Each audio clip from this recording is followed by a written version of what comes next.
In the upscale neighborhood of Cottonwood Heights, Utah, the million-dollar home of Jennifer Gledhill and Matthew Johnson once stood as a symbol of the American dream.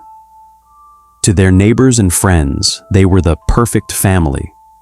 A 51-year-old respected member of the Utah National Guard's 19th Special Forces Group, and a 42-year-old devoted mother raising 3 children aged 11, 7, and 5.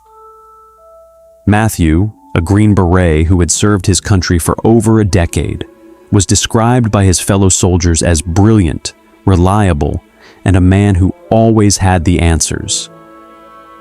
Jennifer was seen as a supportive military wife, a homebody who appeared kind and nice to those within their social circle. However, beneath this polished exterior, the marriage was disintegrating into a state of extreme dysfunction. By July 2024, the couple had begun considering divorce as their relationship deteriorated. In August, Jennifer took the aggressive step of filing for a temporary protective order against Matthew, claiming she needed legal protection from him. Yet, when the case reached the courtroom of 3rd District Commissioner Russell Minus, the narrative Jennifer attempted to weave began to fray. Upon examining the evidence, specifically videos submitted by Jennifer herself, the commissioner found that she appeared unafraid and was frequently as confrontational as her husband. Her text messages to Matthew were described as repeatedly berating, belittling, and demeaning, seemingly designed to goad him into a violent response. On September 16, 2024, just days before the murder, Commissioner Minus dismissed the protective order, ruling that no abuse had occurred and prophetically noting that the marriage was bringing out the worst in both parties. The tension within the home became so disturbing that Matthew, fearing for his safety, spent much of his final weeks sleeping at a National Guard facility.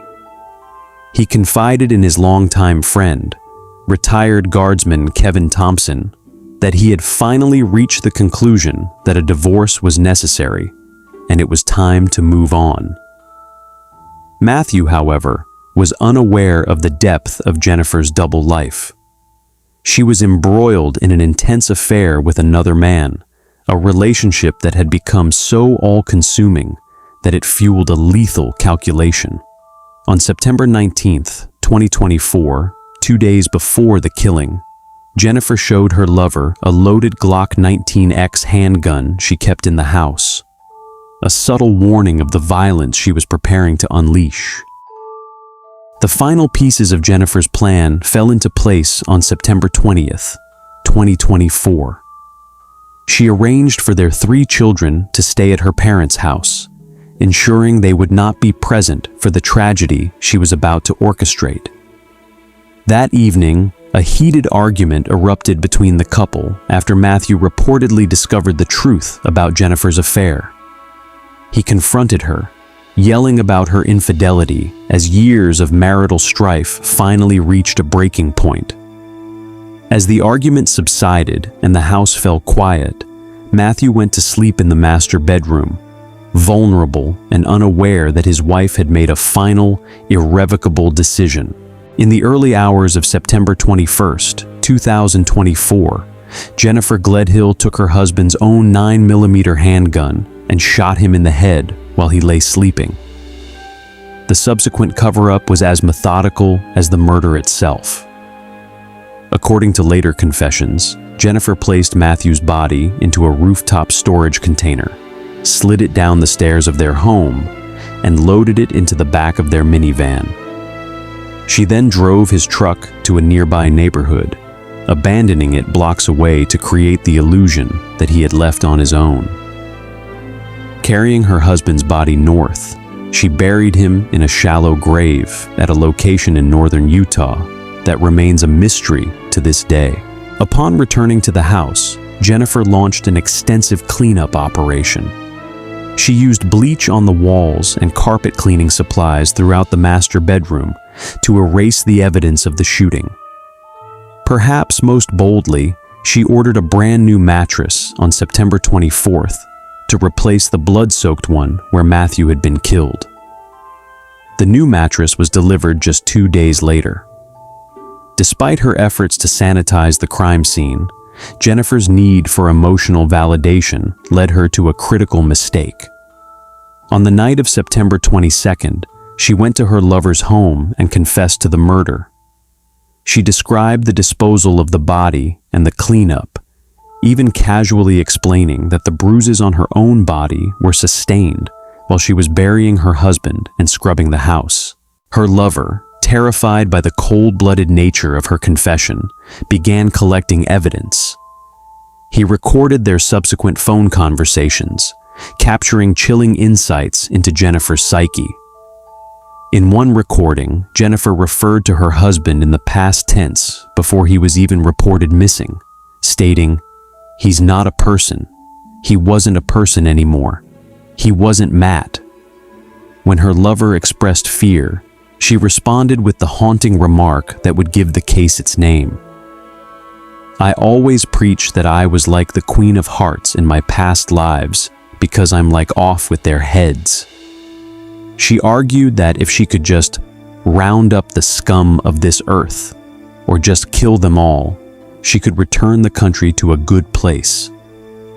Chillingly, when asked if she would be afraid if the roles were reversed, she replied, "Not if I deserved it." On September 28, 2024, Jennifer finally called the police to report Matthew missing, claiming he had told her he would be gone for a week and instructed her not to call. By then, the Utah National Guard was already searching for him after he failed to report for duty on September 23rd. On October 2nd, Jennifer's lover contacted the police with his recordings and screenshots of their text messages. This information allowed investigators to execute a search warrant on the Cottonwood Heights home, where they discovered a scene that contradicted Jennifer's story. Beneath the bed, they found a large blood-stained spot in the carpet and blood on the bed frame slats. The house smelled strongly of bleach, and reddish-brown spots were found on the walls and blinds. GPS data from Jennifer's phone further dismantled her alibi, tracking her movements on September 21st and 22nd to the location where Matthew's truck was abandoned, and then north toward Davis County, where she had claimed to bury the body. Jennifer was arrested on October 2nd, 2024, and charged with first-degree murder and obstruction of justice. The investigation soon expanded to include her parents, Thomas, 71, and Rosalie Gledhill, 67. Police discovered the couple had spent over 5 hours at Jennifer's home helping with the cleanup, despite claiming they were only there briefly to pick up clothes. Rosalie had purchased the new mattress and remotely reset her phone to delete tracking data, while Thomas inadvertently revealed his knowledge of the crime by telling police he did not go in where the incident happened. A search of the parents' home uncovered a Glock 19X gun box hidden inside a plastic tote and wrapped in a child's onesie. As of the current date, Matthew Johnson's body has not been found. Extensive search efforts involving over 70 law enforcement officers, volunteers, and military friends have spanned Davis, Weber, and Box Elder counties. The search is now in its 5th month, a fact that haunts Matthew's fellow Green Berets. A significant piece of evidence was recently recovered: a vehicle storage container found floating in water, which contained traces of Matthew's blood, corroborating the method Jennifer used to transport the body. Jennifer Gledhill has pleaded not guilty to a litany of charges, including first-degree murder, 5 counts of obstruction of justice, and desecration of a human body. During her bail hearing, prosecutors revealed she had told her lover she would shoot herself before going to jail, leading the judge to deny bail as she was deemed a danger to the community. She remains in the Salt Lake County Jail, awaiting a trial scheduled for December 8, 2025. The The fallout of the case continues to affect the surviving family members. A $500,000 life insurance policy for Matthew remains in legal limbo as the court determines the rightful beneficiary while he is officially missing and his wife faces murder charges. The 3 children have lost both parents, one to a violent death and one to the justice system. Matthew's family remains hopeful that his body will be found so they can properly lay the devoted father and soldier to rest, while the community continues to grapple with how a Queen of Hearts could justify destroying so many lives.